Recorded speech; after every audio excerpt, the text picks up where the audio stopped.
আজকে তোমার কি স্পেশাল রান্না হলো? আজকে এই তো ভাত হয়েছে। হ্যাঁ, ভাত আর এই হেলাঞ্চা শাক আলু ভাতে দিয়ে মাখা হবে, সবে তুলেছি। আর এই খাসির এটা হচ্ছে মেটে দিয়ে, স্পেশাল রান্না। হ্যাঁ, খাসির মেটে দিয়ে, এই যে খাসির মেটে দিয়ে আলু দিয়ে এঁচোড় দিয়ে ডালনা। আর ফলি মাছ, ডাঁটা, কাঁচকলা, পটল, আলুর ঝোল, পাতলা ঝোল, একদম পাতলা ঝোল গরমে। আর হচ্ছে রাঙালু দিয়ে পুঁটি মাছের টক, মিষ্টি টক।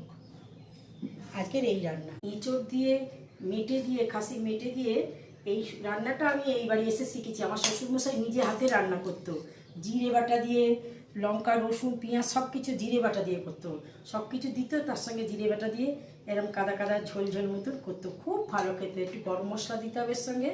এই রান্নাটা আমি আমার শ্বশুরবাড়িতে এসে শিখেছি। আমার যদি রান্না কথাবার্তা আপনাদের পছন্দ হয় তাহলে একটা লাইক আর একটা সাবস্ক্রাইব করে দেবেন। নমস্কার।